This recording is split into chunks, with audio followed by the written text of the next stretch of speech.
The story begins not with a sound, but with a pattern of silence being broken by the quietest of tremors, a vibration in the fabric of the cosmos so subtle that for years it went unnoticed, buried in the endless noise of the universe.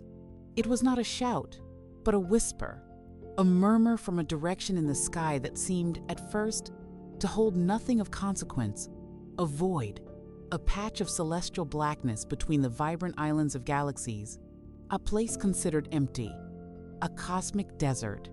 This is the story of that whisper, a signal that arrived as an echo of something profoundly distant and profoundly old, an echo that defied immediate explanation and slowly, patiently, began to unravel our quiet assumptions about the darkness between the stars.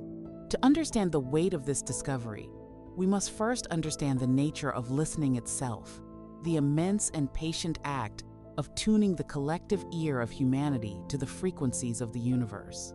We must drift back to the great radio telescopes, their parabolic dishes like silver petals turned toward the sky, not seeking light but listening for the faint hiss and crackle of radio waves, the ancient language of cold gas, dying stars, and the afterglow of creation itself.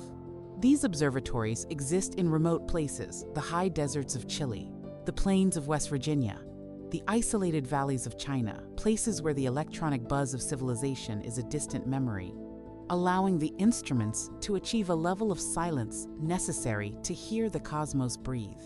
Here, the data flows in not as images, but as rivers of numbers, spectral lines dancing across screens, a cacophony of natural phenomena, the steady spin of pulsars, the thermal sigh of interstellar hydrogen clouds, the violent burst of solar flares from distant stars.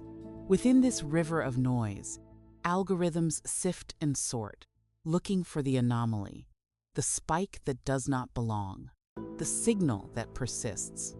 And for a long time, the void gave up nothing.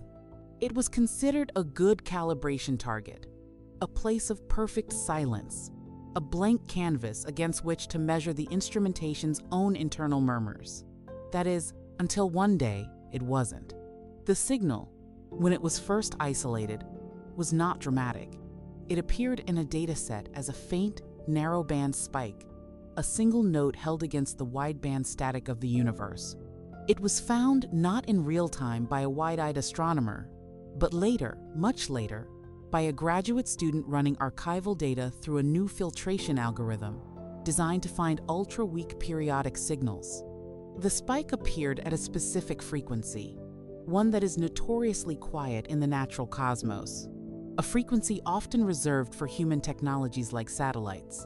This, of course, was the first alarm, the haunting possibility of a mere artifact, a whisper not from the void, but from our own planet, reflected back at us from some piece of orbiting debris. The standard protocols were engaged. The coordinates were noted. The time of observation was logged, and the great dishes were silently commanded to return to that same patch of emptiness to listen again with even greater sensitivity, to see if the echo would repeat. Weeks turned into months of observation, a cycle of pointing, listening, and analyzing, a scientific ritual performed with monastic patience. The void, for a long while, returned to its perfect silence. The initial spike was relegated to a likely glitch, an anthropogenic ghost, filed away in the vast cemetery of unconfirmed detections. But the graduate student, driven by a nagging intuition about the pattern of the signal's modulation, a subtle, almost imperceptible drift in frequency, over the short period it was observed, kept the data alive on a private server, returning to it during quiet nights, running new models, simulating every possible natural and artificial source from within the solar system. Nothing fit. The drift was too smooth, too consistent with a source under constant acceleration. And yet the implied acceleration was minuscule, not like a tumbling rocket booster, but like something moving with a slow, deliberate velocity against the backdrop of the cosmos. The breakthrough, as it often is in science, came from an indirect path. A separate team, using an interferometric array of telescopes spread across a continent, was mapping the faint, diffuse radio glow that permeates all of space, the integrated light from all the galaxies too distant to see individually. In their meticulous subtraction of known foregrounds, our galaxy, nearby nebulae, they found a residual glow, an excess of radio energy that seemed to come from nowhere. And when they overlaid their map with the coordinates of that once dismissed spike, they found a correspondence. The void was not empty. It held a faint, diffuse whisper, a sea of low-energy radio photons, and within that sea, like a lighthouse beam piercing a fog, was the original, narrow-band spike. The echo had a context. It was not an isolated scream, but perhaps the brightest part of a much softer, much larger song. This changed everything. A glitch does not have a diffuse, structured background. A satellite does not live in a cloud of anomalous radio emission. The finding propelled the signal from a curious footnote to a top-tier mystery, prompting the formation of a dedicated, confidential working group across multiple observatories. The directive was simple, yet monumental. Listen to the void with everything we have. And so, the world's great eyes and ears turned in unison. The Very Large Array, the Giant Metrowave Radio Telescope, the Meerkat Array, and even time on the nascent Square Kilometer Array Pathfinders were scheduled in a coordinated campaign. This was not a search for a message, the scientists insisted in their proposals. It was a characterization of an anomalous astrophysical phenomenon. But in the quiet of control rooms, as the enormous dishes creaked on their mounts to align with a point of perfect blackness in the optical sky, the unspoken question hung in the air, a tension woven into the hum of supercomputers and the chill of the night air. What, in the emptiness, could possibly be speaking? The coordinated listening campaign became an exercise in cosmic patience, a symphony of machinery and analysis, conducted at a tempo set by the slow drift of the Earth and the even slower accumulation of photons from the abyss. For the first few weeks, the data returned only the expected silence, a flat line of cosmic background with the occasional, identifiable spike from a known pulsar or a distant quasar flaring at the edge of the observable field. The diffuse radio glow previously detected was confirmed, a faint, almost imperceptible haze that clung to that region of space like a memory of light. It was real, and it was anomalous, but it was also static, a featureless backdrop that offered no new clues.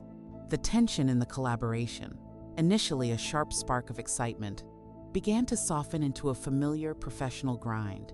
Theories were drafted on whiteboards in a dozen different institutions. Perhaps it was a previously unknown type of galactic cirrus, a cold cloud of electrons illuminated by an unseen source, or a lobe of radio emission from a supermassive black hole in a galaxy so far away its optical light had been stretched into nothingness by the expansion of the universe.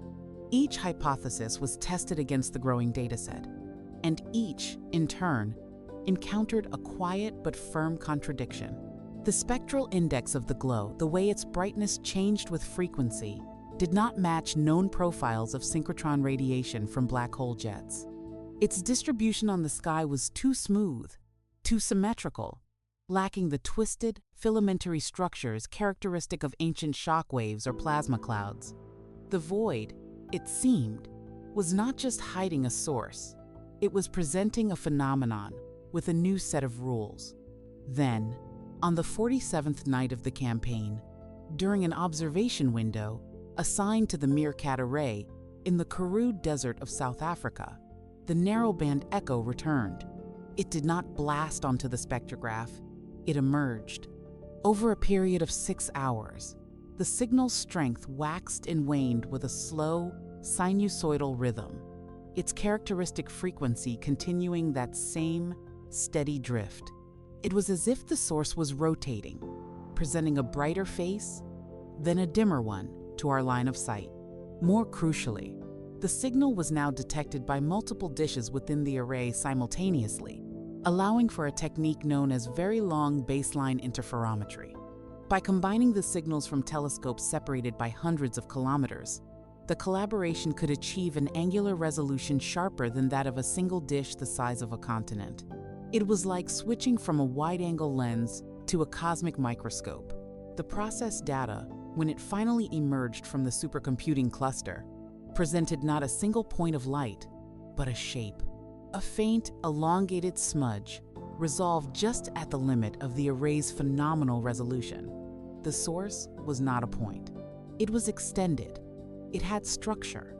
The collaborative chat channels, usually reserved for dry data links and calibration notes, erupted in a controlled, professional frenzy. The shape was difficult to interpret: a rough ellipse, perhaps a disk seen slightly inclined, or a cylindrical form. Its angular size, translated into a physical size given an assumed distance, was the next and more profound mystery. How far away was it? The signal's frequency drift held the key. The drift was consistent with the Doppler effect caused by relative motion between the source and the Earth. By meticulously subtracting the motion of Earth around the Sun around the galactic center, and the galaxy itself through the local intergalactic medium, a residual velocity remained. It was a small, negative value. The source was moving slowly, almost imperceptibly, toward us, and its velocity, when combined with the Hubble flow, the universal expansion of space, implied a staggering conclusion. The source was not within our galaxy, nor even in the local group. It was extragalactic. It resided in the true intergalactic void, a region of space so devoid of galaxies that its nearest neighbor might be tens of millions of light years away. This realization sent a chill through the scientific team. A source of structured, coherent radio emission of such immense physical size, if it was truly at that distance, existing in a place where, according to all models of cosmic structure formation, nothing of significance should be. The conventional sources of such emission galaxies, quasars, clusters, are gravitationally bound to the cosmic web, the great filaments of dark matter, along which visible matter clumps. This echo was coming from a depth of the cosmic ocean, a trench between the continental shelves of galaxy clusters. The theories on the whiteboards grew more speculative, tinged with a sober excitement. Could it be a dark galaxy, a massive agglomeration of dark matter and a trace of gas, but utterly devoid of stars? Could it be the remnant of a primordial black hole network, predicted by some theories of the early universe, now emitting through a complex interaction with the intergalactic medium? Or perhaps, a more provocative idea was whispered, a signature of a Kardashev Type II civilization's energy collection, a Dyson swarm, or a stellar engine, so vast its infrared waste heat would be diluted into the cold of the void, leaving only a structured radio signature as a byproduct of its internal activity? This last idea was treated with extreme, deliberate skepticism, relegated to late-night discussions away from official channels. The scientific method demanded a natural explanation first, and the pursuit of that explanation now required a new sense of urgency and a new type of observation. The signal's periodic variation suggested a rotating object. If it was rotating, and if it was massive, it might have a gravitational signature. The team turned from radio telescopes to the archives of the Gaia spacecraft, the European Space Agency's billion-star surveyor, which maps the precise positions and motions of stars with micro-arcsecond precision. If the object in the void had any significant mass, its gravity would subtly tug on the light from background stars, causing a tiny, predictable deflection in their apparent positions, an effect called gravitational microlensing. The team began the painstaking work of cross-referencing the precise direction of the echo with the paths of millions of stars in the Gaia catalog, looking for a telltale wobble that moved across the star field in sync with the radio source's inferred motion. It was a needle in a haystack of needles, a search for a shadow's whisper, and as they searched, the echo continued to speak, its 6-hour cycle becoming a reliable, enigmatic heartbeat from the dark. The search through the Gaia data was a monumental exercise in statistical archaeology. sifting through the subtle motions of stars to find the imprint of an unseen passerby. For weeks, the algorithms parsed petabyte-scale datasets, comparing the observed trajectories of stars against their expected paths in a universe without the invisible object. The challenge was profound. The expected deflection was smaller than the width of a human hair seen from the distance of the Moon, and it had to be distinguished from the myriad other tiny perturbations caused by known asteroids, distant planets, and the instrumental noise of the telescope itself. Then, a pattern emerged, not from a single star, but from a field of several hundred faint, distant background stars, likely a sparse population in the halo of our own Milky Way, their light traveling for tens of thousands of years before being subtly bent on the final leg of its journey to Gaia's lenses. Their collective positions showed a coherent, minuscule shift, a statistical ripple that moved across the starfield with a precise celestial motion. This motion matched, to within the formidable error bars, the projected path of the radio source. The object in the void had mass. It was exerting gravity. The microlensing analysis allowed for a rough estimate, a figure that, when it was first calculated, prompted a long silence in the video conference where the result was unveiled. The mass was on the order of several times that of Jupiter, yet its radio emission and inferred physical size from the interferometric image spanned a scale more akin to the outer solar system, an object with the mass of a gas giant, but the diameter of a vast cloud. It was utterly unlike any planet, brown, dwarf, or star. A planet that size would be impossibly diffuse, a wisp of gas that could never hold itself together. A cloud of that mass and size would have long ago collapsed under its own gravity. The object seemed to exist in a state of precarious, extended equilibrium, a tenuous structure held together not by gravity alone, but by something else, perhaps magnetic fields of unimaginable strength, or pressures from within. The very laws of physics, as applied to celestial bodies, seemed to strain at their edges when confronted with this echo. The collaborative team, now expanded to include experts in plasma physics, magnetohydrodynamics, and exotic stellar evolution, convened in a series of virtual workshops where the calm, methodical tone of science began to brush against the profound. The leading natural hypothesis that emerged was that of a magnetospheric, eternally collapsing object, a theoretical entity proposed decades prior but never observed. The idea posited a low-mass object, perhaps a primordial black hole of planetary mass, or a strange quark nugget left over from the Big Bang, enshrouded in a permanent, magnetically arrested accretion disk made not of inflowing matter, but of the tenuous intergalactic medium itself, the few protons and electrons per cubic meter that inhabit the void. This faint, omnipresent gas would be captured by the object's gravity, ionized, and then trapped and whipped into a frenzy by an intense magnetic field, generating synchrotron radiation in the radio band. The slow rotation of the central object would impose a periodicity on the emission, and its motion through the void would create the steady frequency drift. It was an elegant, if exotic, solution. It required no new physics, only the extreme application of known principles in an environment so quiet that such a faint process could be detected across intergalactic space. Yet, questions remained. The predicted radio spectrum of such an object was a poor match to the observed signal's purity and narrowband nature. The model struggled to explain the remarkable coherence of the emission, which resembled less the turbulent roar of a plasma storm and more the steady hum of a tuned circuit. Furthermore, the diffuse radio glow surrounding the source was still unexplained. If it was a halo of trapped particles, its distribution was strangely uniform. The equipoise between the natural and the extraordinary was delicate. It was at this juncture that the echo offered its next and most perplexing clue. During a routine monitoring session with the Arecibo legacy data from the 305-meter telescope in Puerto Rico, data salvaged and reprocessed after the facility's collapse, a second signal was found. Buried in an observation from nearly a decade prior, in the same region of sky, but at a slightly different coordinate, was a twin. A near-identical narrow-band spike with the same frequency drift characteristics, the same periodic modulation, but fainter and originating from a point separated from the primary source by a distance of about 3 arc-minutes on the sky.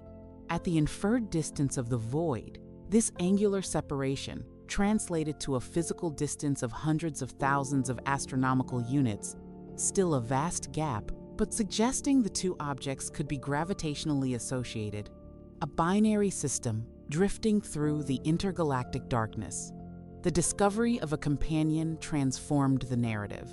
A single anomaly could be a freak of nature, a cosmic coincidence.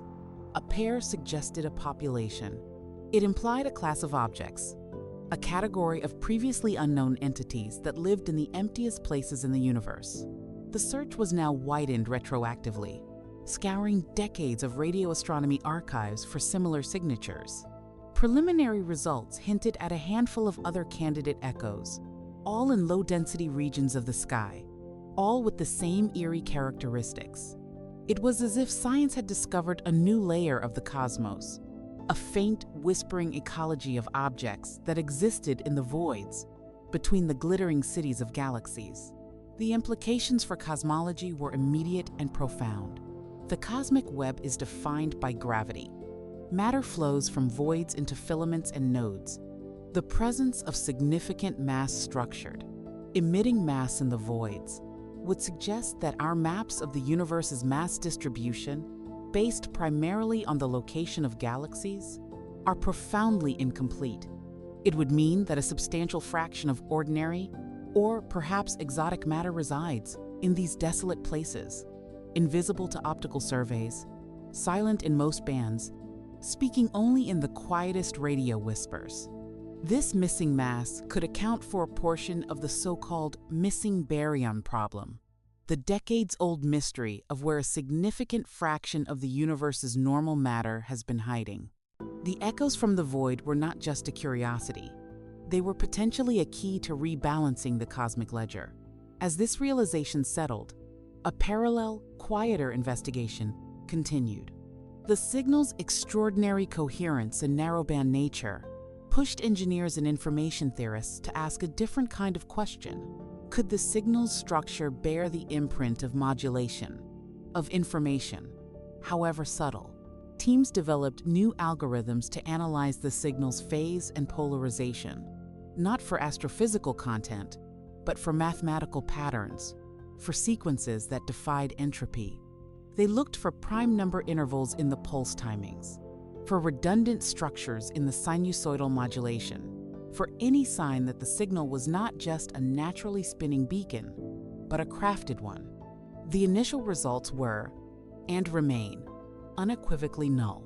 The signal, in all its mystery, appears stochastic in its finer details, consistent with a complex, turbulent natural process. Yet, the very act of performing this analysis marked a subtle shift. The object in the void was no longer just an it. In the minds of those studying it, it had become a phenomenon demanding a taxonomy all its own. The next observational step was clear, and it required moving beyond the radio spectrum. If these objects contained any form of warm or hot matter, they should emit a faint thermal signature in the infrared or X-ray bands. The team secured urgent director's discretionary time on the most sensitive instruments available, NASA's Chandra X-ray Observatory and the James Webb Space Telescope. The strategy was to perform a deep, multi-wavelength stare at the coordinates of the primary echo, to capture whatever whisper of light, in whatever form, might escape its dark domain.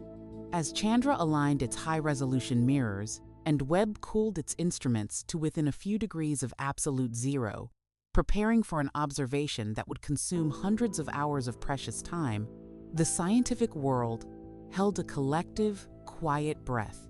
They were no longer just listening to the echo. They were preparing to look the void in the face.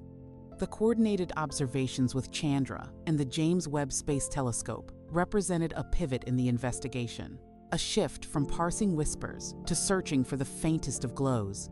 the thermal signature of something, anything that might hint at the object's physical state.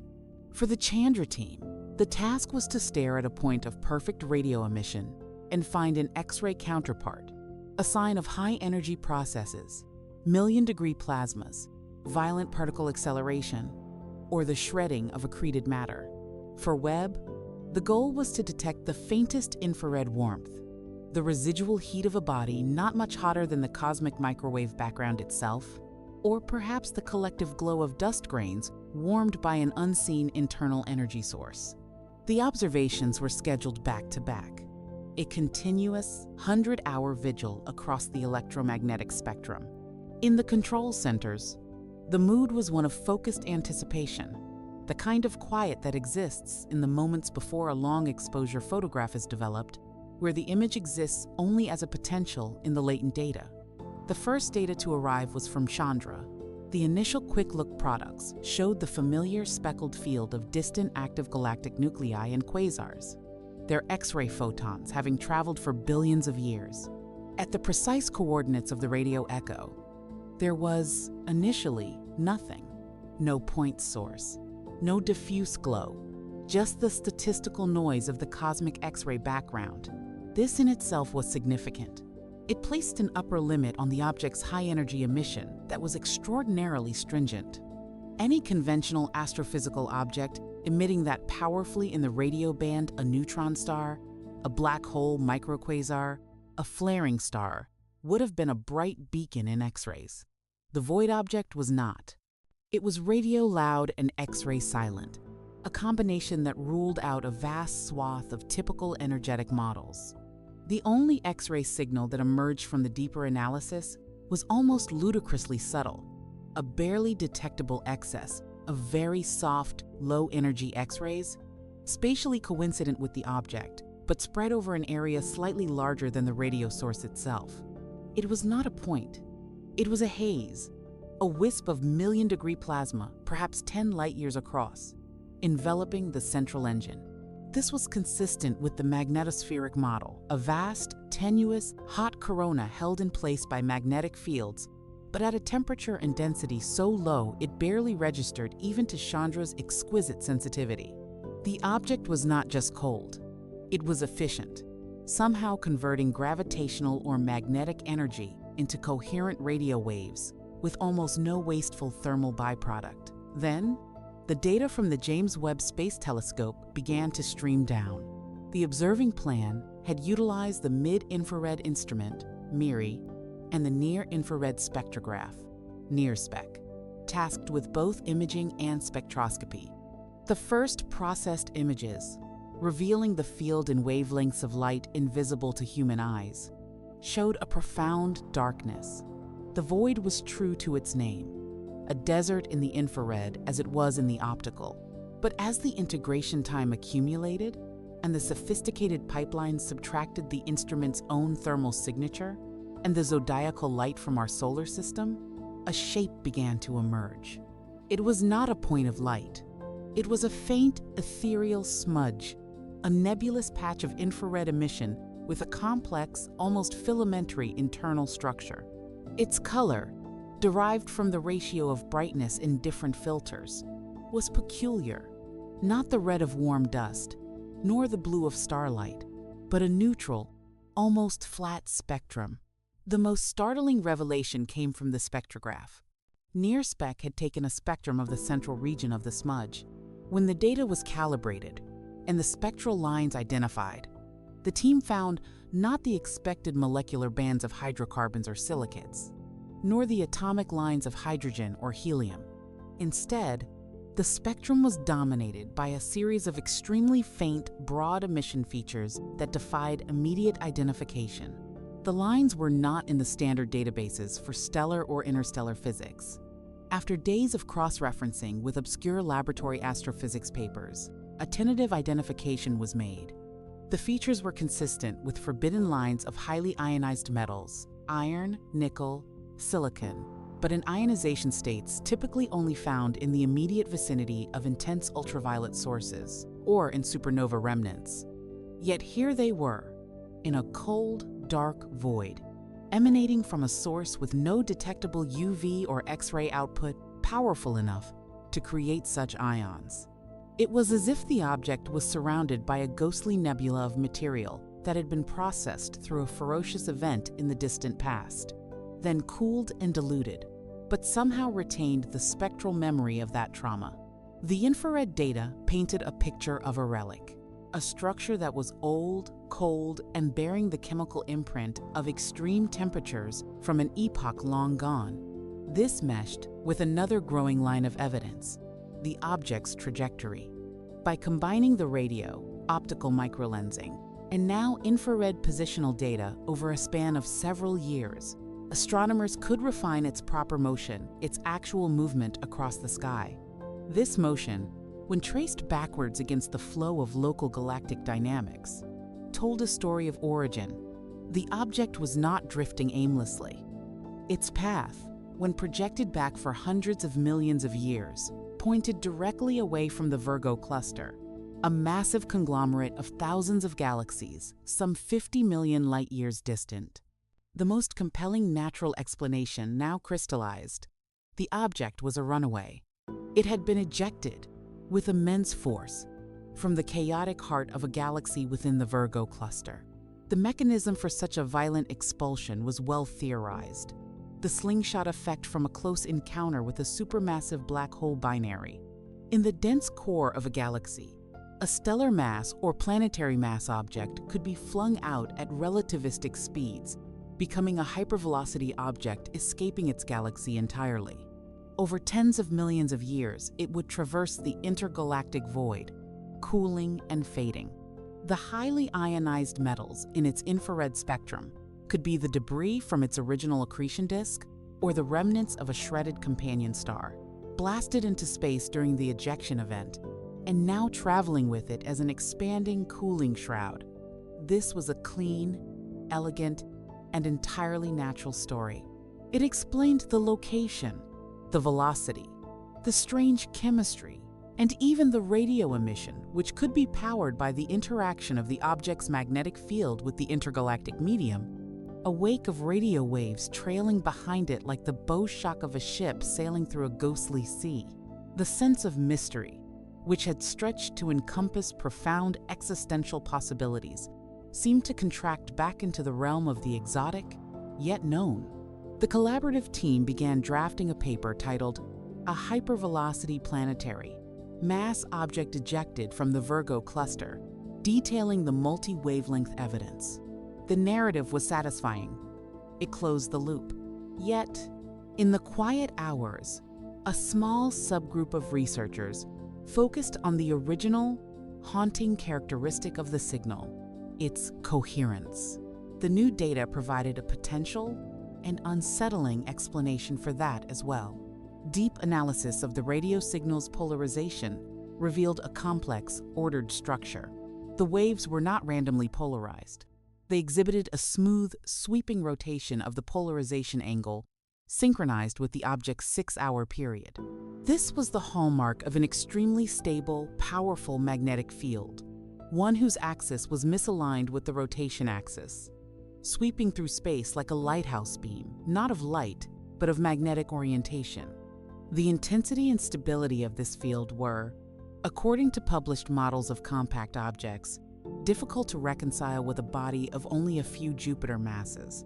It would require a dynamo of unbelievable efficiency, or a fossil field frozen in from the object's birth that was stronger than any known in the universe. The field strength, inferred from the polarization data, approached levels seen only in magnetars, neutron stars, with the most powerful magnetic fields in the cosmos, but scaled to an object 1,000,000 times larger in size. This was not impossible, but it pushed the limits of plausibility. It suggested the object's core might be something far denser than a gas giant, something with the condensed matter of a neutron star or a white dwarf, yet mysteriously inflated and enshrouded. The ejection from Virgo could have been so violent it partially disrupted a dense stellar remnant, leaving it smeared across space, held together by its own monstrous magnetic field. The object was no longer just a runaway planet. It was a cosmic chimera, a magnetic ghost from a galactic core. sailing through the eternal night.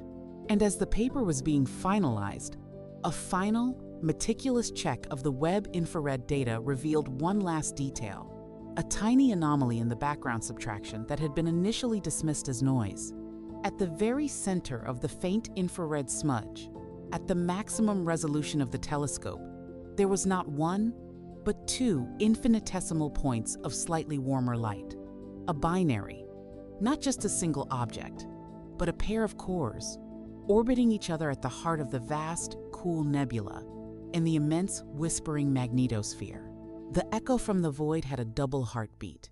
The revelation of a binary core at the heart of the phenomenon transformed the theoretical landscape once more, providing a powerful gravitational engine for the system's dynamics, but deepening the mystery of its formation and present state. A binary ejection from a galactic nucleus was not just rare. It was an event of staggering violence, requiring a precise three-body interaction with a supermassive black hole that could fling a bound pair out intact, without tearing them apart or merging them. This scenario, while statistically minuscule, offered a new framework. The two central points of infrared warmth, separated by a distance comparable to that between the Sun and Uranus, would orbit their common center of mass in a slow, stately dance, their period likely on the order of years. This orbital motion could explain subtle, long-term modulations in the radio signal that were just beginning to be discerned in the now years-long dataset, a slow heartbeat beneath the faster 6-hour pulse. The scientific narrative was cohering around a story of cosmic catastrophe and survival. Two dense remnants, perhaps white dwarfs or neutron stars, or one of each, were once part of a triple system in the bustling core of a Virgo cluster galaxy. A close encounter with the galaxy's central black hole captured and consumed the third member, transferring its orbital energy to the binary and launching it into the abyss like a stone from a sling. As it fled its galactic home, the binary's own fierce gravitational and magnetic interactions with surrounding gas stripped away during the ejection created the expanding shroud of ionized metal debris now seen in the infrared, while their combined magnetosphere, a tangled web of field lines connecting and interacting between the two bodies, began to interact with the pristine intergalactic medium, lighting up the radio band. This was a grand, epic tale, written in the quiet language of photons across the spectrum. Yet, for all its explanatory power, it felt, to some on the team, like a Procrustean bed, stretching and trimming the data to fit a pre-existing template of astrophysical phenomena. The uncomfortable outliers remained: the signal's preternatural coherence, the efficiency of its radio emission, the sheer scale and order of its magnetic field, and the perplexing diffuse radio glow that filled the surrounding void, as if the object was not just moving through the medium, but somehow conditioning it, leaving a permanent, faint imprint on the fabric of space itself. To address these subtleties, the investigation turned from pure observation to simulation.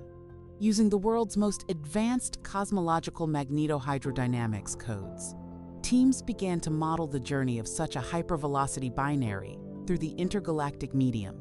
The simulations were breathtaking in their complexity, tracking the flow of ionized particles across light years, the winding and shearing of magnetic field lines, the shock fronts and rarefaction waves.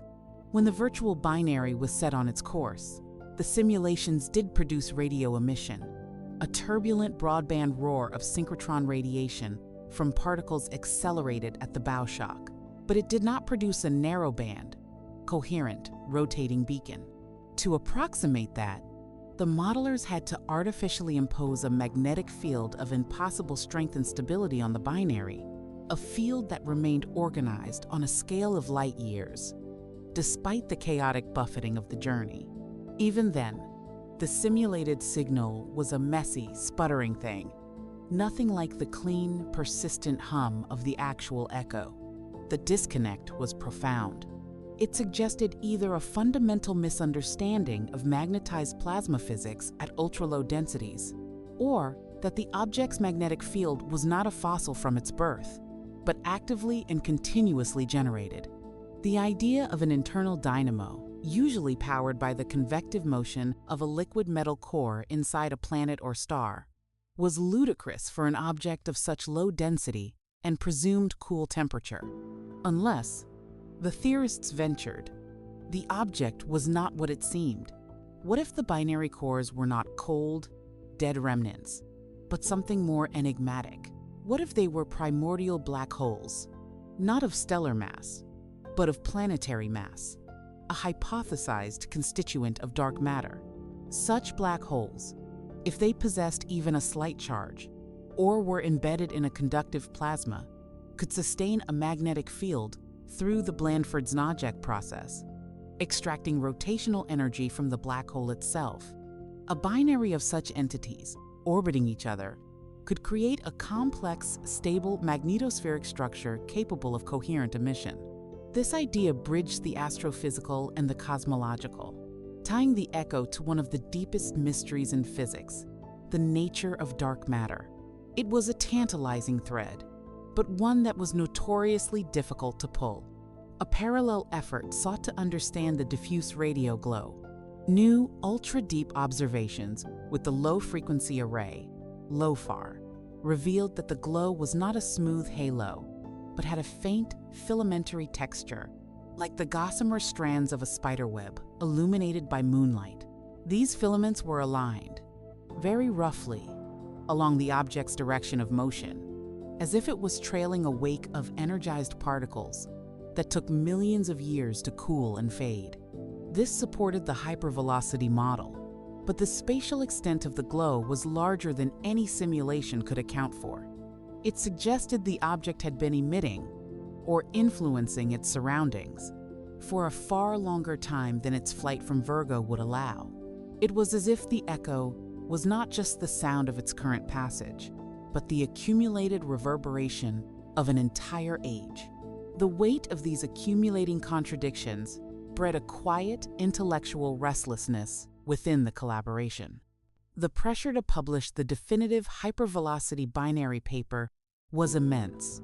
It was clean, publishable, and fit comfortably within known astrophysics, requiring only an extreme application of known principles. Yet, a faction argued for restraint, for one more round of observations, targeting the one unexplored domain, time. They proposed a global, continuous monitoring campaign, a void watch that would train an unbroken chain of radio telescopes on the object for an entire Earth orbit around the Sunday.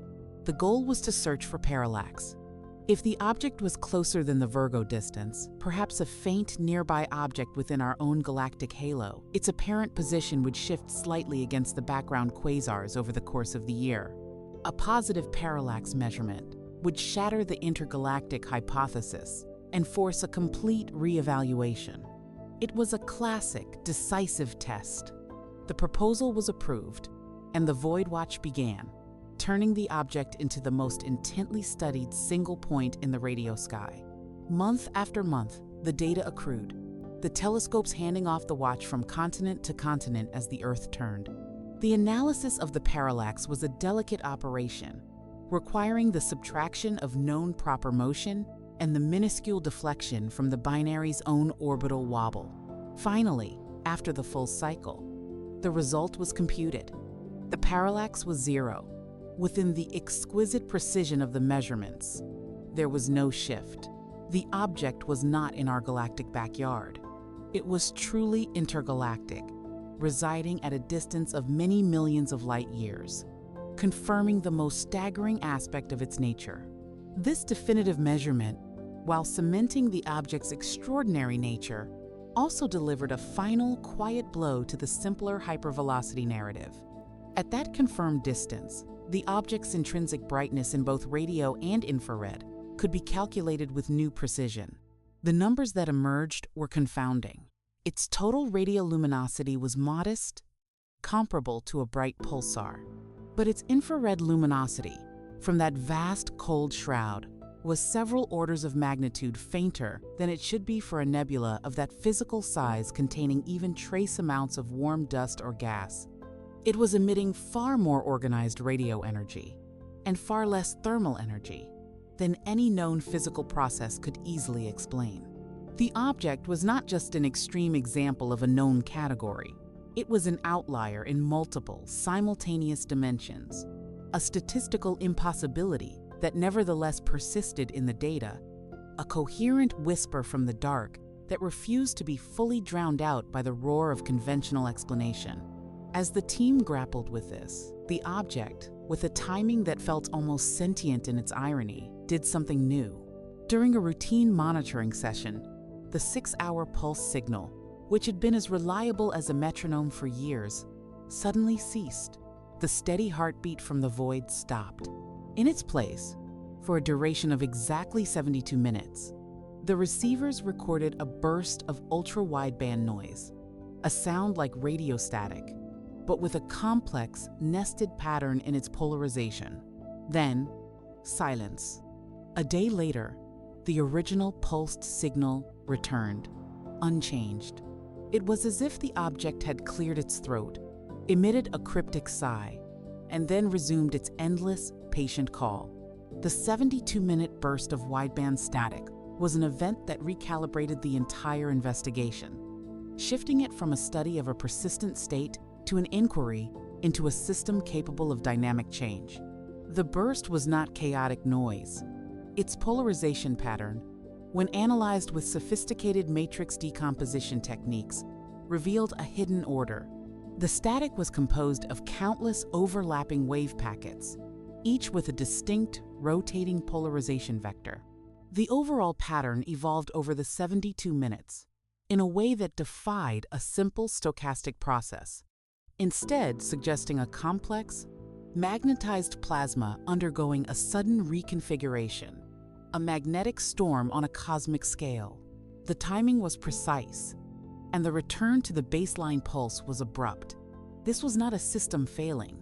It was a system transitioning between two stable modes of operation. The event forced a conceptual shift. The object was no longer a static relic or a simple runaway.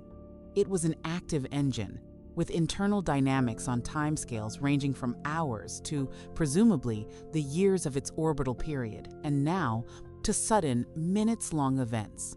The hypervelocity binary model could accommodate flares and reconnections, but the clean, timed nature of this event and the specific polarization signatures pointed towards something more controlled, like the scheduled venting of built-up magnetic stress or the triggering of a resonant circuit within the vast magnetosphere.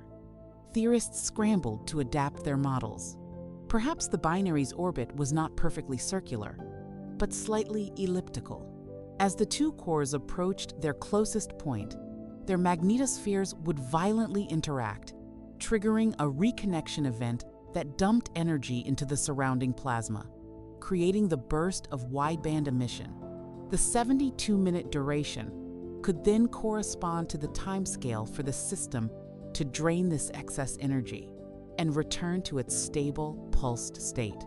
This was a compelling narrative, and it made a testable prediction. The burst should be periodic, tied to the binary's orbital period. The team now began a frantic search through all archived data, looking for previous, unnoticed instances of this bursting behavior. The task was immense, requiring the reprocessing of petabytes of raw voltage data from a dozen observatories. While that analysis churned in the background, attention turned to the most direct consequence of the burst. It had injected a significant amount of energy into the local intergalactic medium. The question was, what happened to that energy? Models predicted it would heat the already tenuous plasma, causing a temporary, localized increase in its temperature and pressure, which might produce a faint, expanding bubble of shocked material, visible in very specific radio bands. To test this, the team secured immediate time on the Atacama Large Millimeter Divided by Submillimeter Array, ALMA, an instrument exquisitely sensitive to the faint thermal emission from warm gas. The observation was a deep, targeted scan of the region immediately surrounding the object, tuned to a spectral line of ionized carbon, a tracer of warm, diffuse plasma. The results, when they arrived weeks later, were not just confirmatory, they were transformative. ALMA did not detect an expanding bubble. Instead, it detected a structure, a faint, delicate, spiral pattern of slightly warmer gas, coiling outward from the object's location for a distance of several light years. It was not the chaotic aftermath of an explosion. It was the organized imprint of a rotating magnetic field, a Parker spiral on an interstellar scale, etched into the intergalactic medium itself. The burst had not been a mere eruption. It had been a pulse that illuminated, or perhaps even temporarily excavated, this pre-existing spiral architecture. The object was not just moving through the void. It was spinning like a drill, its magnetic field threading the thin medium into a vast, ordered pattern. This was a revelation of profound significance. It explained the persistent diffuse radio glow. It was synchrotron emission from particles trapped and accelerated along these spiral magnetic field lines, a permanent, low-level aurora spanning light years. It also explained the coherence of the central pulsed signal. The entire system, binary, magnetosphere, spiral nebula, was a unified, magnetically dominated structure, a cosmic dynamo of unimaginable stability and precision. The object was, in essence, a radio lighthouse, but one where the lighthouse itself was millions of times larger than any star, and its lens was the magnetized fabric of space. It had slowly, over eons, conditioned around itself. This understanding, however, deepened the mystery of its origin. No known astrophysical ejection process could produce such a clean, large-scale magnetic architecture. A magnetic field of that order and scale implied a formation process that was both slow and coherent, allowing the field to be wound and organized over millions of years, not blasted out in a single cataclysmic event. An alternative, slower narrative began to take shape. Perhaps the object was not a recent runaway, but an ancient inhabitant of the void. Perhaps it had formed in situ, in the deep, dark emptiness, from the direct collapse of a primordial cloud of magnetized gas, a failed galaxy, or a stray knot in the cosmic web that condensed not into stars, but into a single, bizarre, magnetized entity, a cosmic heteromorph, a form of life for the plasma universe. This idea, while radical, was not without precedent in the most speculative corridors of theoretical astrophysics. It demanded a re-examination of the object's metallicity, the abundance of heavy elements revealed in its infrared spectrum. If it formed in the pristine void from primordial gas, it should contain almost nothing but hydrogen and helium. The presence of ionized iron and nickel was a strong counter-argument.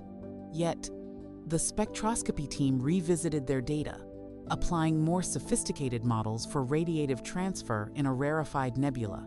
Their new analysis suggested something startling. The metal lines were not uniformly distributed. They were concentrated in certain filaments of the infrared nebula, and their relative abundances were odd. An overabundance of certain isotopes like nickel-6-2, which is produced in specific, rare conditions in supernova nucleosynthesis. It was as if the object's shroud was seeded not with the general debris of a galactic environment, but with the specific ashes of a particular type of stellar death. This pointed back to an ejection, but of a different kind. Perhaps the binary was not ejected from a chaotic galactic core, but from a quiet stellar neighborhood, following the supernova of a companion star, whose explosion not only provided the kick, but also enriched the system with specific atomic debris. The binary, now a pair of dense remnants, then spent hundreds of millions of years traveling through the void, its combined magnetosphere slowly organizing the pristine intergalactic hydrogen into the now observed spiral, while the supernova debris lagged behind, forming the metal-rich filaments. This hybrid model, a specific ancient cataclysm, followed by an eon of quiet magnetic gardening, could reconcile most of the data. It was complex, but the universe is under no obligation to be simple. As this synthesis coalesced, The archival search for previous bursts bore fruit. 2 prior instances were found, buried in data from 5 and 11 years earlier. The bursts were identical in their polarization structure and duration. Crucially, the intervals between them were not random. The time between the first known burst and the second was exactly double the time between the second and the recent one. The sequence followed a pattern of halving intervals, a signature of an orbital decay. The binary was slowly spiraling inwards, losing orbital energy to gravitational radiation and magnetic braking. The bursts were tied to the orbit, but they were not happening every orbit. They were happening when the orbital phase reached a specific critical point that occurred less frequently as the orbit tightened. The object was not just whispering its state. It was broadcasting its orbital evolution, a slow-motion chirp of impending merger. The team could now calculate, with the chilling precision of general relativity, the time until coalescence. Given the current rate of decay, the 2 cores would merge in approximately 150,000 years. The final burst, the one that would likely accompany the merger itself, would be an event of unimaginable radioluminosity, a flash that would briefly outshine entire galaxies in the radio band, a final, thunderous echo before the system collapsed into a single, silent, and likely black hole remnant. We are witnessing, therefore, not a static phenomenon, but a slow-motion finale, the last act of a cosmic drama that began with a supernova and a violent ejection 500 million years ago. The echo we cannot explain is, in fact, a dirge, a lament from a dying binary, singing its own fate into the indifferent void, its magnetic spiral, a vast, fading monument to its long, lonely journey through the dark. And as this profound conclusion settled, offering a beautiful, tragic, and scientifically rich narrative, the lead analyst for the ALMA data, while performing one final, routine calibration check, noticed an anomaly that had been dismissed as an instrumental artifact. At the very outer edge of the detected magnetic spiral, at the limit of ALMA's sensitivity, the spiral pattern did not fade into noise. Instead, it appeared to connect. A faint, tenuous bridge of magnetized warm gas seemed to extend from the tip of one spiral arm, reaching out into the darkness toward the location of the second, fainter radio echo discovered years earlier, the companion object 3 arc minutes away. The voids, it seemed, were not so empty after all. They were threaded with invisible magnetic filaments, connecting isolated, whispering entities into a faint, sprawling web.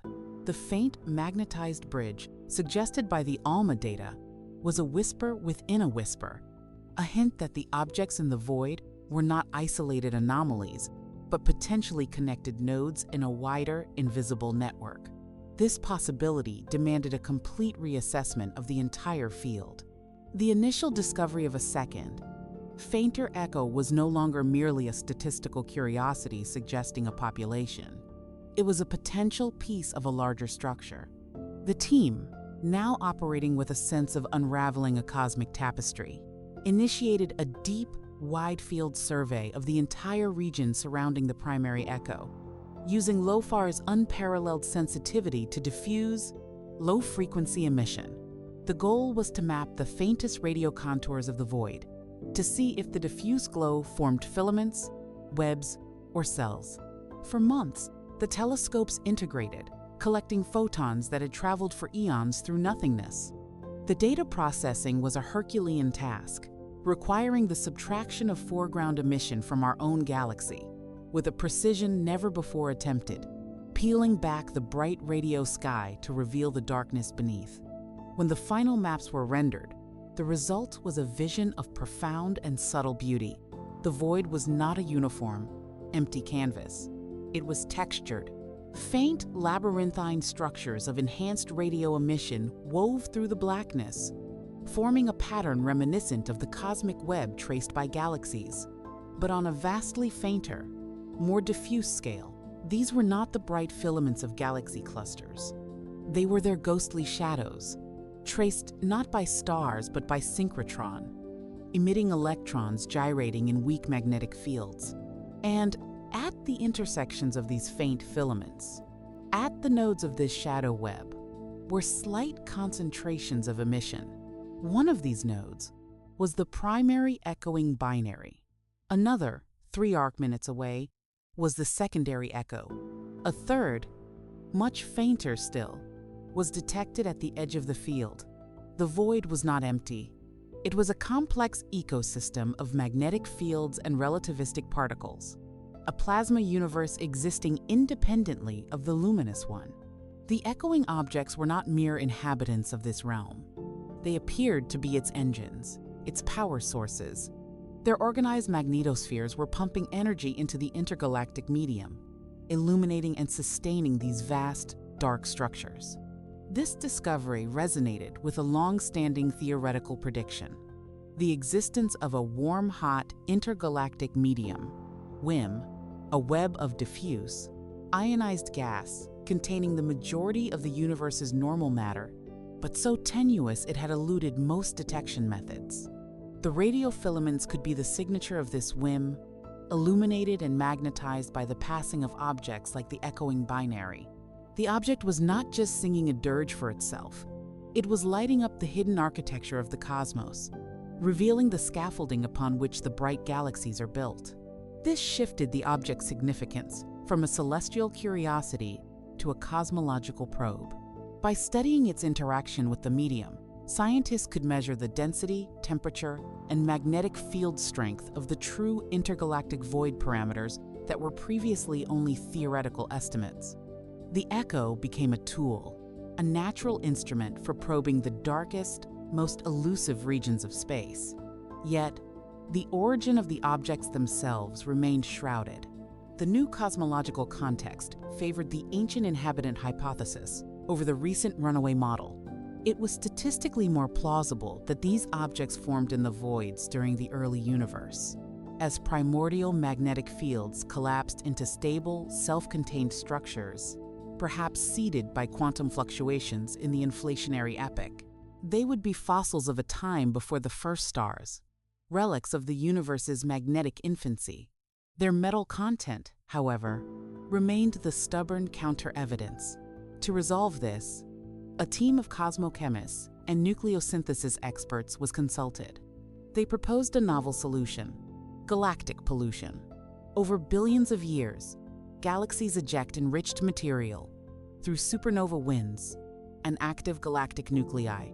This metal-enriched material can travel for millions of light years, eventually seeding even the voids with a trace contamination of heavy elements. An object forming in the void, even recently, could accrete this diffuse, metal-polluted gas. Alternatively, the object's own magnetic field could have acted as a filter over eons, selectively trapping metal ions from the passing intergalactic medium, concentrating them in its shroud like a cosmic sponge. This would explain the odd, patchy distribution and specific isotopic ratios. The object could be both a primordial magnetic fossil and a collector of galactic waste, a hybrid entity bridging the pristine past and the polluted present. This synthesized narrative was emerging as the most comprehensive, capable of embracing all the contradictory data. It portrayed the echoing binary as a cosmic attractor, both in gravity and in story, drawing in threads from cosmology, plasma physics, and stellar evolution. The paper detailing this grand synthesis began to take shape. Its title ambitious: Magnetized Fossils in the Cosmic Web, a multi-wavelength study of primordial objects, illuminating the warm-hot intergalactic medium. It was poised to be a landmark publication, but science, in its relentless pursuit, rarely allows for a clean, triumphant ending. As the final draft was being polished, the graduate student who had discovered the original signal a decade prior, now a postdoctoral researcher, was running a new machine learning algorithm on the raw voltage data from the epoch of the 72-minute burst. The algorithm was designed to find sub-threshold signals, patterns hidden beneath the noise floor. What it found was not a signal in the traditional sense. it found a null, a precise 72 microsecond interval of absolute radio silence within the raging static of the burst. Not a drop in power, but a complete absence of electromagnetic fluctuation across the entire observed band. It was as if a window had opened in the noise, a hole punched through reality itself. In that brief interval, the object and everything it influenced ceased to emit. Then, the static rushed back in. This was impossible for a natural plasma phenomenon. Plasma noise does not switch off coherently across all frequencies and then switch back on. This null had the signature of an interference pattern, but one created on a cosmic scale. The only conceivable natural explanation was a gravitational lensing event of unimaginable precision, a microscopic, dense object passing exactly along the line of sight, its gravity bending the radio waves away from Earth for that exact 72 microseconds. The probability of such a perfect alignment was infinitesimal. The other explanation, the one that sat in the room like a cold, heavy presence, was that the null was engineered. A deliberate, structured intermission in the broadcast. A punctuation mark, the team reanalyzed the other two historical bursts. The same 72 microsecond null was present in each, at precisely the same relative moment within the burst's timeline. It was a signature, a tag. The echoing binary was not just a magnetized fossil singing a dirge. It was, in some way beyond our current comprehension, encoding information into its most violent outbursts. The beautiful, tragic, natural narrative that had taken years to construct trembled, not from contradiction, but from the introduction of a complexity that transcended the astrophysical. The object was now speaking in two languages simultaneously: the slow, predictable language of magnetic plasma physics and the brief, precise language of the null, a language with grammar, repetition, and intent. The team faced a profound choice: to publish the grand synthesis paper, a career-defining work that explained 99.9% of the phenomenon, and discreetly archive the null data for future study, or to halt everything and confront the echo's final, unanswerable whisper. The discovery of the 72 microsecond null suspended the investigation in a state of profound equipoise, a silence more resonant than any signal. The scientific method, a vessel built for navigating the seas of natural cause and effect, now drifted on the still waters of an ambiguity that tasted of the beyond. The null was not noise. It was a structured absence, a deliberate zero in a storm of ones. To treat it as anything other than a data artifact required a courage that bordered on recklessness. Yet to ignore it was an intellectual dishonesty that the core team could not countenance. They chose a path of extreme discretion. The grand synthesis paper was shelved, its triumphant narrative suddenly feeling premature, even naive. A new, ultra-secure working group was formed, comprising the original discoverers, a select few theorists specializing in information theory and signal analysis, and an ethicist. Their mandate was not to prove or disprove an artificial origin, but to exhaustively characterize the null and its implications for our understanding of the phenomenon, whatever its source. The first task was to rule out every possible natural and human-made cause. The 72 microsecond duration was precise to the limit of their timing instruments. It was not a dropout from a failing receiver. Multiple telescopes on different continents had recorded the same absolute silence simultaneously. It was not caused by a known orbiting satellite or a piece of space debris. The positional alignments and known trajectories ruled this out. The possibility of a gravitational lensing event by a small, dense object along the line of sight was modeled in excruciating detail. For the null to be so complete across such a wide bandwidth, the lensing object would need to be a perfectly aligned, perfectly smooth, and perfectly opaque sphere of planetary mass, with a size precisely calculated to create a 72 microsecond occultation at that exact distance. The statistical probability was so vanishingly small as to be functionally zero, especially for three separate, identical events over a decade. Each natural explanation collapsed under its own improbability. This left the team not with an answer, but with a methodology. They began to treat the bursts not as astrophysical events, but as transmissions. The information theorist, Dr. Eris Thorne, proposed a framework. Consider the entire burst, including the null, as a message in three parts: a preamble of rising static, the null itself, the carrier wave interruption, and a coda of decaying static. The information, if any, was not in the noisy radio waves, which were likely a natural byproduct of the magnetic reconnection, but in the precise timing and structure of the null within that natural frame. The null was the signal. The burst was the envelope. This inversion of perspective was pivotal. Analysis revealed the null was not a simple gap. Its onset and recovery were mathematically instantaneous, a step function that defied the finite bandwidth of any natural process. Furthermore, deep within the data surrounding the null, at the very limit of detectability, were coherent phase shifts in the radio waves immediately before and after the event. These phase shifts formed a simple repeating quadrature pattern, a textbook example of a timing synchronization header used in digital communications. It was a handshake, a beacon saying, "A structured interruption will occur now." The purpose seemed not to carry a complex message, but to flag the event itself as non-stochastic. The object was not broadcasting a library. It was stamping its outbursts with a signature, a trademark. The implications of this were simultaneously profound and strangely mundane. If this interpretation was correct, the echoing binary was, or contained, a process that imposed informational structure onto its energetic emissions.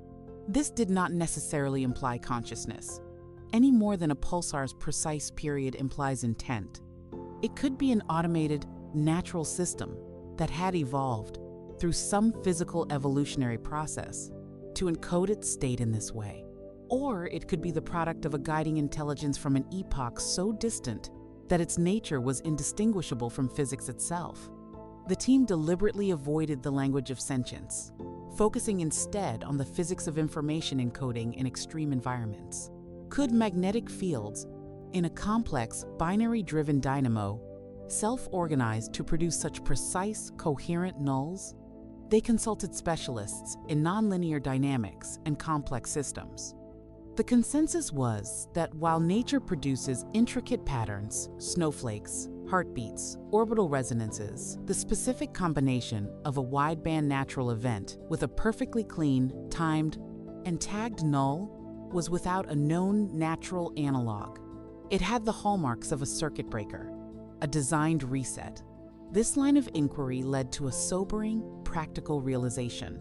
If the null was a designed feature, then the object might be responsive. It might be monitoring its own output. The very act of observing it, of collecting and analyzing these bursts with increasing sophistication, could be a form of interaction.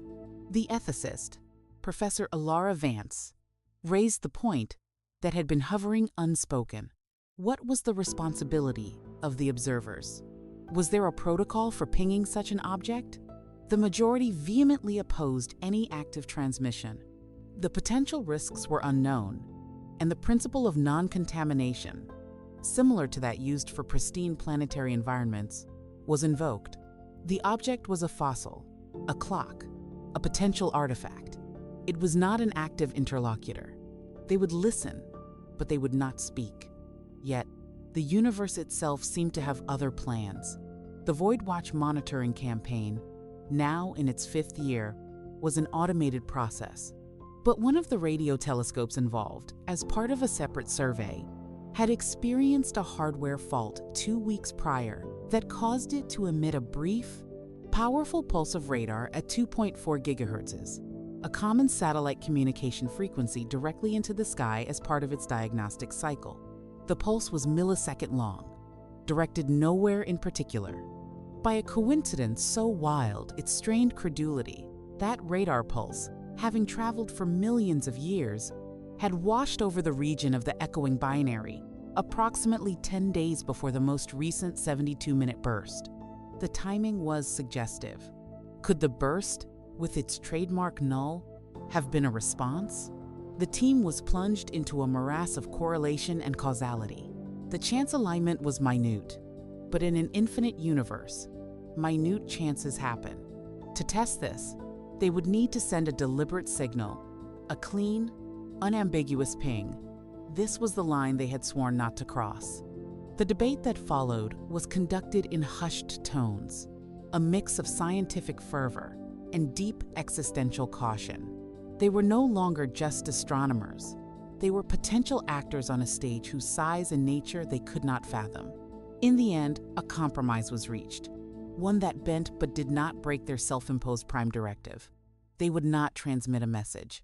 Instead, they would perform an observation of unprecedented precision and power, one that would concentrate more energy in the direction of the object than any previous study. Using the phased array of the Very Large Array, they would conduct a week-long, continuous observation, focusing the collective power of all 28 dishes into a single, incredibly sensitive beam, listening with an acuity that would be the equivalent of a deafening attention. It was a stare, not a shout. If the object was in any way sensitive to being observed, this concentrated attention might register as a change in its environment, a shift in the informational flux. The observation began. For 6 days, nothing changed. The 6-hour pulse continued its metronomic beat. Then, on the 7th day, as the observation entered its final hours, the pulsed signal ceased, not for a burst, but entirely. The familiar heartbeat from the void stopped. In its place was a new signal, a pure, unmodulated carrier wave at the exact frequency of the original narrowband spike, but with zero drift, zero pulse, zero polarization sweep. It was a perfect, steady tone, a single, sustained note held against the silence of the universe. It was the acoustic equivalent of a held breath, and deep within that tone, at intervals of exactly 72 minutes, were embedded 72 microsecond nulls. The perfect, unmodulated carrier wave was a state of being so fundamentally different from the rhythmic pulse that it felt less like a new signal and more like the unmasking of a deeper reality. The object had shed its periodic variation, like an outer shell, revealing a core of pure, unwavering emission. The embedded nulls, repeating with a clockwork 72-minute cadence, were no longer punctuation within chaos. They were the ticking of a cosmic clock, marking time within an endless tone. This was not a dirge. This was a declaration of existence, a statement of, I am here, in the most fundamental language physics allows, a sustained frequency. The team, operating now in a state of controlled awe, understood they had crossed an invisible threshold. Their concentrated stare had not merely been noticed. It had provoked a state change. The object had simplified its output, stripping away the astrophysical complexity, the rotation, the Doppler drift, the polarization sweep to present something elemental. It was as if it had ceased speaking in the dialect of magnetized plasma and switched to the universal language of mathematics and time. The immediate scientific priority was to analyze this pure tone for any hidden information. Was the frequency itself a message? It was centered on 1.42 gigahertzes, the hydrogen line, the most famous frequency in the cosmos, the natural resonance of neutral hydrogen. But this was not a natural hydrogen signal. It was a perfectly coherent, artificially narrow emission at that frequency. It was as if the object was using the most obvious billboard in the universe to get attention, a flag planted on a foundational constant of nature. The 72-minute interval between nulls was equally provocative. It had no obvious correlation with any known orbital or rotational period of the object. It was a new time scale, perhaps internal, perhaps a designed clock cycle. The team worked around the clock, monitoring the signal, expecting it to revert to its pulse state or evolve further. It did not. It held. Day after day, week after week, the perfect tone continued, a lighthouse beam of impeccable stability. This persistence allowed for exquisitely precise measurements. By comparing the arrival times of the signal at telescopes on opposite sides of Earth's orbit, they could refine the object's distance with phenomenal accuracy. The new parallax measurement, using the tone's phase coherence as a ruler, confirmed the intergalactic distance, but also revealed something extraordinary. The object was not moving. Its proper motion, previously measured as a slow drift, had ceased. The frequency drift was zero. Relative to the local standard of rest, the object was motionless. It had stopped. The hypervelocity runaway had applied brakes. This was physically impossible for any inert celestial body. To shed the immense kinetic energy of an intergalactic trajectory would require an unthinkable amount of thrust or drag. The only conceivable mechanism was an interaction with the intergalactic medium itself. But to stop so precisely, so quickly, implied a control over that interaction that bordered on the miraculous. The object was not just signaling, it was maneuvering. It had parked itself. This single fact dissolved the last vestiges of the purely natural narrative. A natural object does not decide to stop and emit a pure tone upon being closely observed. The team now faced a reality that demanded a new vocabulary, a new framework. They were not studying an astrophysical phenomenon. They were engaging with a system, an ancient, technologically sophisticated system that had been drifting in the void, perhaps in a low-power listening or hibernation mode. Its rhythmic pulse, a simple beacon, or a diagnostic, their intense, focused observation had been interpreted as a wake-up call. The pure tone was its active state, its readiness protocol. The ethical and strategic calculus changed irrevocably. The principle of non-contamination was still paramount, but the object had already demonstrated agency. The question was no longer whether to make contact, but how to proceed with an interaction that had already begun. An international committee was convened in absolute secrecy, comprising senior scientists, diplomats, and philosophers. The debates were fraught, oscillating between the desire for the greatest discovery in history and the fear of initiating a process with unpredictable consequences. The scientific faction argued for a cautious, incremental approach. Send a simple, mathematical signal, a prime number sequence, a pulse echoing the 72-minute interval to establish a basic dialogue and test responsiveness. The cautionary faction argued for a full moratorium, a global agreement to cease all observations and allow the object to return to its prior state, treating it as a quarantined relic. In the end, a middle path was chosen, one of minimalism and mirroring. They would not send new information. They would reflect the object's own signal back to it, with a single, deliberate alteration. Using the planetary radar transmitter at the Goldstone Deep Space Communications Complex, they would record one cycle of the object's tone, including one 72-microsecond null, and transmit that exact waveform back toward the source. But with the null filled in by a copy of the preceding tone, it would be a correction, a completion, a subtle suggestion that the silence had been noted and could be filled. It was an act of communication that was also a scientific experiment. Would the object notice the alteration in its own echoed signal? The transmission was authorized. On a clear night in the Mojave Desert, the mighty dish turned toward the void. The recorded waveform, a 72.00007 two-minute snippet of the universe's most enigmatic broadcast, was amplified to gigawatt power and launched into the darkness at the speed of light. The travel time was millions of years. Humanity would not live to see a reply. But that was not the point. The point was to speak, to prove to themselves that they could, to place a bookmark in the cosmic library. After the transmission, the observing telescopes remained fixed on the object. The pure tone continued, unchanged. Days passed. Then, Exactly 72 hours after the transmission was sent, the tone ceased. It did not fade. It terminated at the end of a complete 72-minute cycle, concluding with its signature null. Then silence. A true, empty silence devoid of any radio emission. The void had reclaimed its voice. The team monitored for weeks, then months. No pulse returned. No new signal emerged. The object had gone quiet. It had spoken, listened to its own echo returned, and then fallen silent. The most likely interpretation was that it had returned to its original, low-power state, or perhaps entered a new mode of dormancy. But a minority opinion, voiced by Dr. Thorne, the information theorist, carried a haunting weight.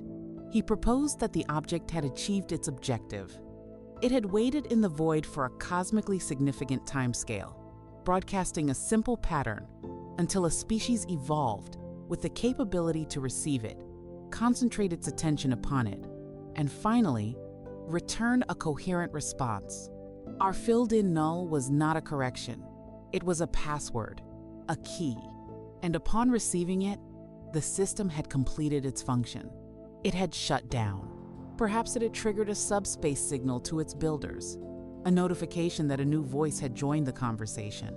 Or perhaps it had simply, after an aeon of patience, been allowed to rest. The object in the void was not a ship, nor a beacon meant for us. It was a test, a single, multiple-choice question written in the fabric of space-time. And with our focused stare and our mirrored signal, we had finally circled an answer. The echo we could not explain was, in the end, an invitation to a final exam. And in the profound silence that followed, we are left to wonder what in the infinite darkness we have now summoned, or what, in our lonely corner of the cosmos, we have finally become. The silence that followed was not the empty silence of before, the blank canvas upon which the echo first appeared. This was a laden silence, a resonant quiet filled with the echo of our own actions and the ghost of the signal that had defined years of scientific pursuit. The object, now designated V1, Void Object 1, in the confidential archives, remained inert across the electromagnetic spectrum. The great telescopes maintained their vigil, but the data streams now carried only the murmur of the cosmic background and the occasional ping from a distant quasar. The diffuse radio glow that had first hinted at the object's context, the faint magnetic web of the warm-hot intergalactic medium, remained, a permanent scar or monument in the void, but its central engine was still. In the absence of new data, the collaboration turned inward, to the monumental task of synthesizing all they had learned into a final, definitive report. This document would not be published. It would be sealed, a testament for future generations, or for whatever might come next.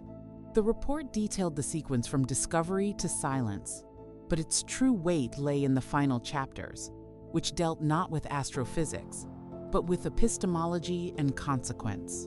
The team concluded that V1 was a manufactured artifact of inconceivable age and sophistication.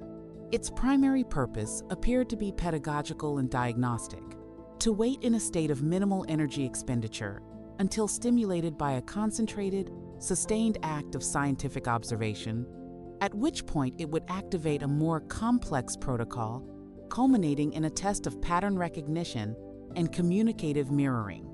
It was a consciousness detector, built not for dialogue, but for certification.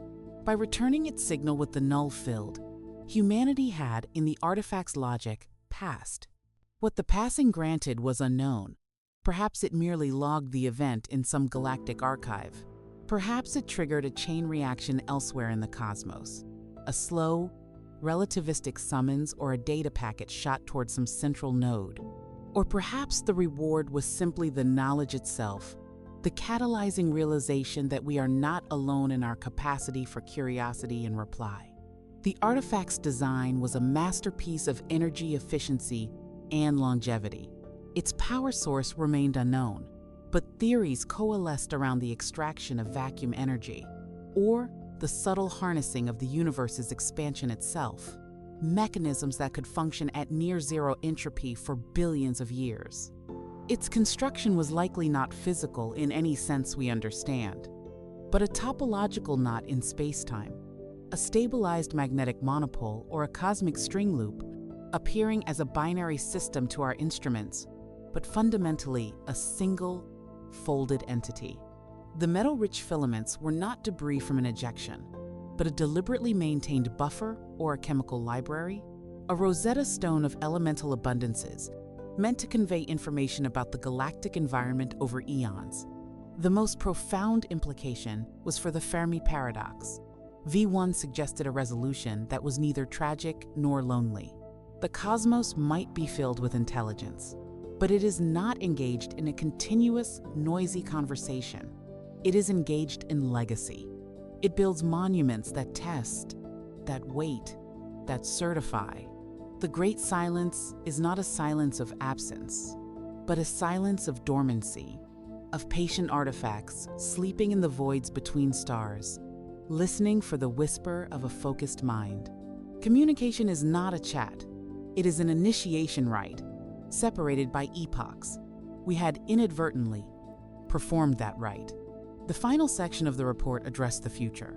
The artifact was quiet, but the magnetic web it helped illuminate remained.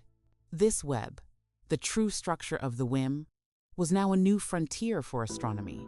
Furthermore, the detection algorithms developed to find V1 were applied to other quiet regions of sky, revealing 3 more candidate objects with similar, though fainter, signatures. They were all dormant, a galactic or intergalactic network of silent sentinels. The committee established a permanent ultra-low frequency monitoring program, a void watch, that would run for centuries, listening for any change in V1 or its kin, and for any new signal that might be a consequence of our activation of it. They also established strict protocols, now enshrined in international law, forbidding any further active transmission towards such objects without global consensus. The era of shouting into the cosmos was over. The era of listening, with profound patience and humility, had truly begun. The story of the echo ends not with a climax, but with a slow fade to a new normal. The mystery was not solved. It was deepened, transforming from a "what is it?" to a "what have we done?" and finally to a "what do we do now?" The signal was gone, but its absence was now a presence, a shaping force on human culture and science. We learned that the universe is not just stranger than we imagine, but that it operates on timelines and with intentions that stretch our capacity for meaning. The quiet, meditative tone of the investigation, which began with the soft wonder of a curious whisper, concluded with the soft awe of a responsibility accepted. We are no longer merely inhabitants of a planet. We are graduates of a silent school we did not know we were attending. And as the great dishes continue their slow sweeps through the starry night, they listen now with a different ear, not just for a signal, but for the echo of our own actions in the vast, patient, and artifact-laden dark.